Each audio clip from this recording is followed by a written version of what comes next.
to another episode of The Culture Plug. We're here with Super Cool Q and JakWad. Yeah, there we go. There we go. Everybody introduce yourselves, and what does JakWad mean? What is that? I mean, who? Well, I'm Rob, and JakWad stand for Just a Kid with a Dream.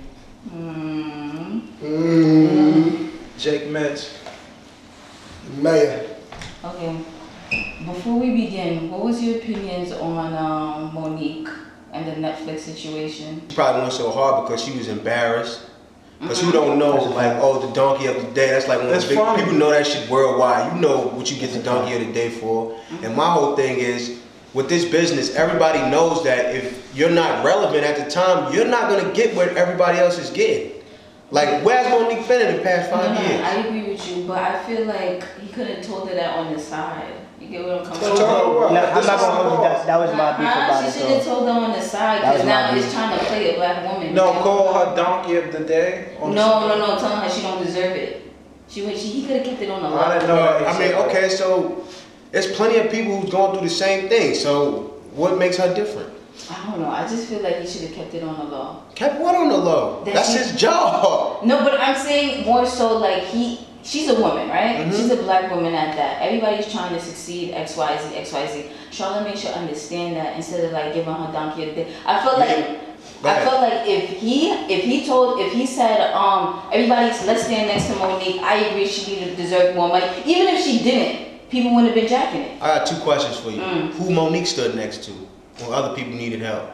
Okay. That's one reason why everybody's getting on her. Okay, you're right. And number two, Charlamagne may have upped her worth doing that whole thing. That may have made her more relevant. It made her more relevant. People may want to hear what she has to say. People talking about her now. That's a fact. If she was to do a show or something, they want to say, "Oh, I want to see what she has to say." Charlamagne is way more relevant to the urban community than Monique right now. Right now, currently. I mean, when was Monique ever like a stepping stone in like, when she did like dogs, like Monique, like when was she ever? She did Precious. She did Okay, she did. But what I'm saying is like, who do you look for? And she was the queen of Monique or like people like Charlamagne or like. That's true. That's true. Like I respect her everything she's done for like the comedy world and everything, but it's just like my beef about it was like it was a bad time. For me, only because like a lot of niggas was shitting on her at the time. It was like a lot of niggas was punching her, and it was like he came with the uppercut like finish. If nobody was fucking with her at the time and he told her that, I would have been like, alright. But when he put the stamp, it's like everybody felt like, my nigga, I told you she was bugging. Like, don't fuck with her. Like even Charlamagne saying that. So that was my beef. I only feel like this. It go both ways though. Yeah. Regardless, we want a black woman to get paid. But on two, don't have us stand by your side when you're at a downfall. Like you gotta be for your people, your whole career. It's some people that's like even before they was on, when they got on, they stood for their people. Because when shit get bad, who you gonna turn to?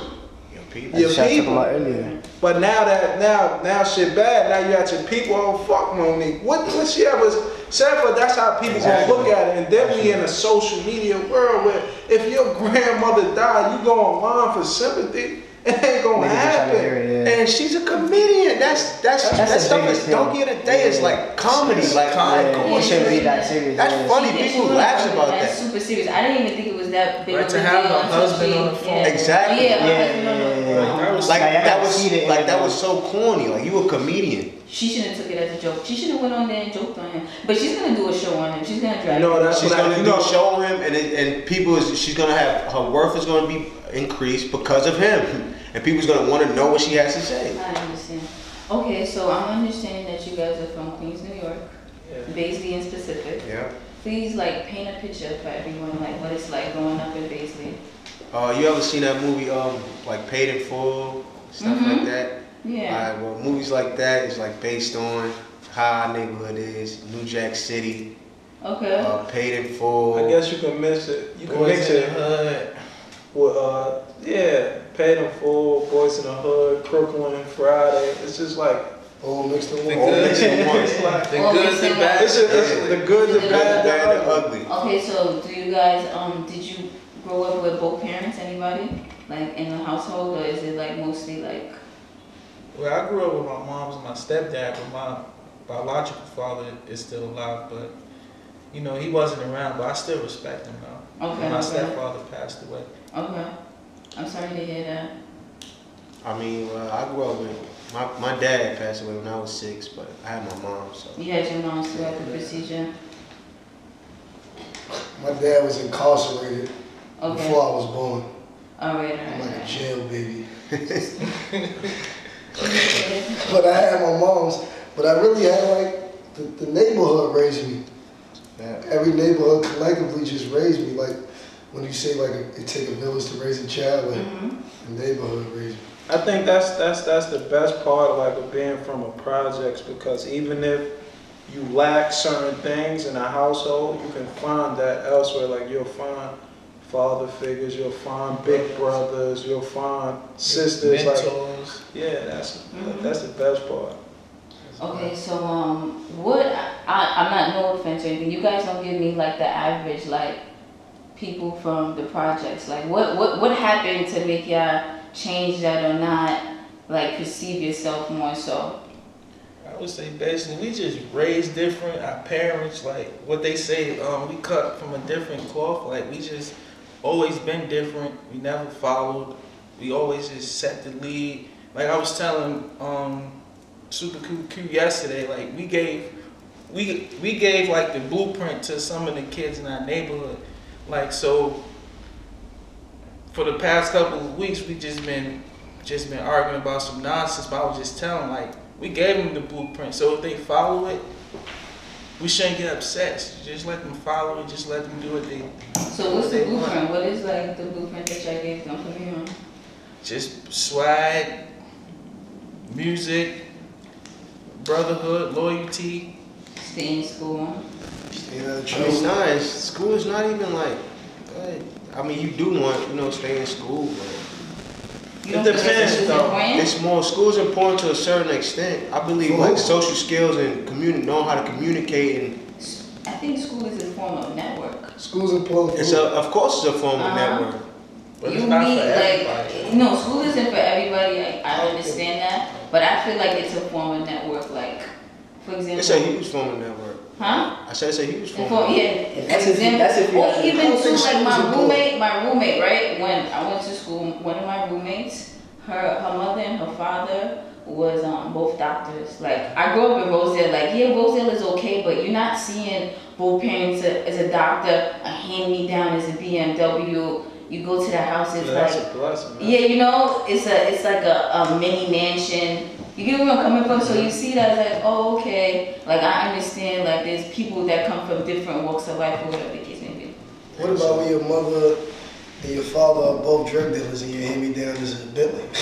Does it make you worth more because of what you get handed down? and how No, it's successful your parents are? not. But drug dealing and doctors is two different things. Yeah, but drug dealers elevate. Some drug dealers that elevate. No, Some I drug dealers understand that- there's drug dealers that Oh. elevate, but I don't think you want your child to be a drug dealer Not too. at all. But speaking, You know what I mean? somebody has 2 parents that's a doctors. How their relationship? Oh, I don't know. I never That's really. what I'm saying. How they grow up. I just left. Oh, that one, she was spoiled. It's I just like left- she didn't take school seriously, like as serious as I took it. I mean, I just left Colorado. I mean, not Colorado, Kansas, where like we do like this whole. We have like a whole wellness program and everything. It's just like I was like doing a class with like some of like these wealthy kids, but I could still see that there's some like type of trauma on top of them because it's this being like it's like a sense of neglect.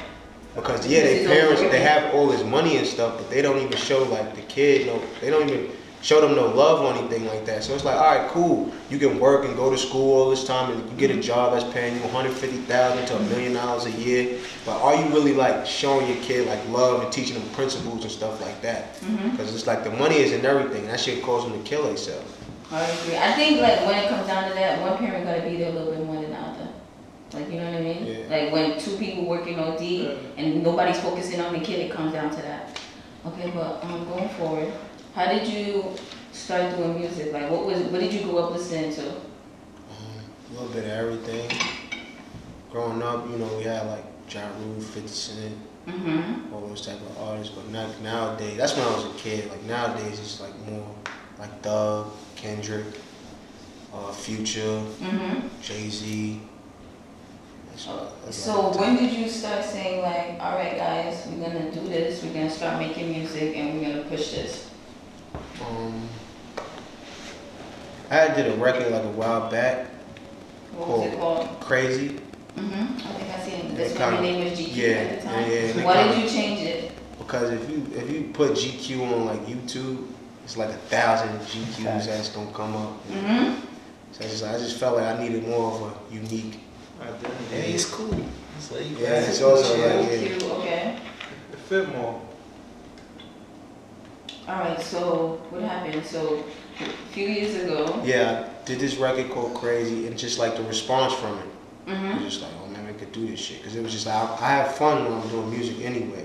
So if it's a way that could give me like an outlet to maybe like provide for my family or do something, and it's easy and I like doing it, why not? So I just started said fuck it. And then like maybe like 6 or 7 months after that, I did On the Road. And that's supposed to be like 900K. And Rob was telling me like, yo, drop the record. And I was just like, nah, I don't think I should drop it. So he just like, drop it. And it went crazy. So how did that song come about? Like, where were you? What inspired it? We got fired from my job. Everybody got fired from their job? Yeah, because we kind of like, we worked together. What was y'all working at? Doing like this whole wellness thing. We had like this huge... We didn't get fired. We didn't get fired. It's just like... We lost like, it's like lost a sponsor. Yeah, so we lost like a huge sponsor. You lost a huge sponsor and they said, all right, we're gonna do music. So nah, it's just like me. So like, I'm like the only person on the road. Just one person. Yeah. So that whole theme of like going on the road, usually when you go on the road, it's like a sign of like your confidence. But if you just pack it back and say, I'm going on the road, fuck it. And show your confidence, you gotta believe in what you're doing. So it's just like, I'm gonna take my shit on the road. So that shit came to me like this, but it was just through like, that shit came from frustration. Okay, so how did you get 900K views though? Shit, I don't know. No, close to. I can't even tell you. I can't answer it. Was there any like marketing behind it? Yeah. It was just really like Instagram. Like it shit really went crazy. Social media. I think the video made it. Yeah, I like that video a lot. Made it go skyrocket. Because I had dropped the record, like it was up for like a month, and it was doing good. But when we came back from Cali after we shot the vid and we put the snippets up, it's like I don't think there was anybody in Queens who didn't repost the video.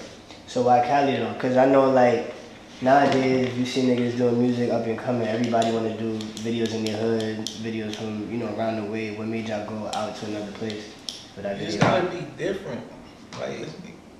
Like the record for itself speaks for like, on the road. Like we're gonna shoot a video in the hood, that's not being on the road. Yeah, facts. That's just like ass backwards. So we just actually went to Cali and one of our friends lived out there and we just started shooting. Okay. And I don't know if y'all been to Cali, but that's like one of the most like coolest, like clear environments where you can really like just create. I've been to places, but I haven't made it to Cali yet. You gotta make it to Cali.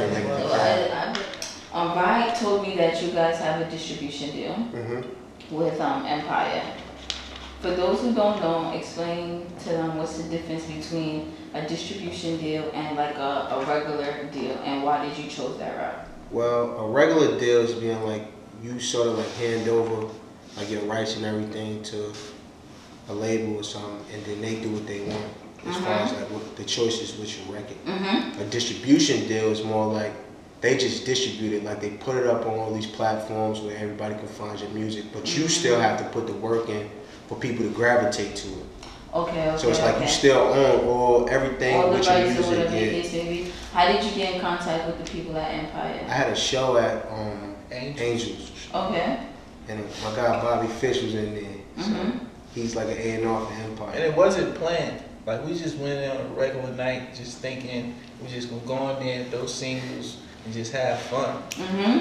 That was planned. It was planned? Because 50 was there, Fat Joe was but there. I'm talking about I'm saying it's planned as we was making sure that we was going to be the center of attention. But we didn't know that Bobby Fish, the guy that worked for Empire, was gonna be in there. Going to be in there. Okay, so 50 saw y'all. Yeah, 50. Did 50 speak to you guys? Of course. Did he give you some wisdom? What was the conversation like? Like 50 is really close to his older brother. Okay. Yeah. So they have like a So what's like the best advice that like 50 gave you? Keep working. It's the best advice anybody has, right? Keep working. Yeah, I mean hopefully like the push off. Yeah, hopefully. Keep working. Yeah. Like, fuck does that mean? I mean, hopefully, like I don't want to like speak and then like things before shit happen, but hopefully if like he's a man of his word, then y'all see like soon, y'all see something soon. So. Okay, and you said Fat Joe was in there. Fat Joe was in there. Did there. Fat Joe speak to you guys? Fat Joe didn't come down. But I could tell Tahiri was in Tahiri posted something. That's probably how it got that much views too. A lot of I think Tahiri posted it. Delicious posted it. They got millions of followers. Facts. And then a video went up. I think it was a video of 50 throwing the money and then the song playing.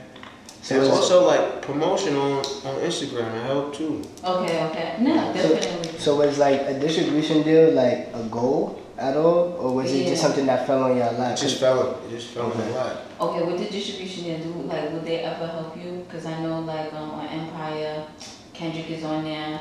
I know Drum is on there. Yeah, Drum did. But what they doing is they like using distro deals and they catching their super major like $5 million or major label deals. Oh, okay. Doing. So this is just a stepping stone. Exactly. Okay. Why also told me that you guys like rather do singles than projects. Yeah. Why? I don't know. I just feel like I don't know. I don't really have like it seems like it's a lot of pressure in doing like you gotta drop a tape. I just have more fun like creating a single. Therefore, because I don't want it to sound like it's everywhere. And I'm the type that I might get up today and want to do something for like women. Or I might get up and want to do some club shit. I might get up and want to do some super commercial shit. And sometimes you can't mix it all in one. So that's why I'd rather just do singles. Yeah, this way. Sometimes I think it better work. There's certain artists like I could listen, for example, like Tory Lanez. He got singles, but this like his albums don't hit. He has projects. Though. I mean, his projects hit. Be fired. The albums. I don't feel like his albums hit. Like somebody like French Montana as well. They got hits. That'd be the label. Like see how you got all control over your mixtape. Exactly. So you get to be you. And clearances and then once you do your album, now you got to do what these people want you to do. They sit at the round table. They picking the songs. That's a fact. They think they know, but they really don't know. And when they want something and they paying, you gotta do it. You gotta deliver what they want. Yeah. So a lot of times they may have a specific date, and then if you got a specific date, then you don't just be rushing. You don't just be rushing, and then you ain't gonna really be able to capitalize on what you want to do. Yeah. Where were you the first time when you heard On the Road? Like, what was it like when you heard it on the radio? Oh, we was going somewhere. We was going to perform. We was probably going. We was going to a club or something. Got word that it was DJ Cell. DJ Cell? Yeah. Oh, that's popping. That's super popping. So, but DJ Cell, you gonna keep me going, man. The lyric, I would say like my best moment of like here on the road on the radio would be like we went to play this basketball tournament in Brooklyn, and it was like 5 in the afternoon, and then I took like I didn't have no time, that's prime time, so I didn't have no knowledge or anything. Like yo, it's shit on the radio. I just turned the radio on. I'm like, oh shit, nah, it's really lit. So that was like my best moment.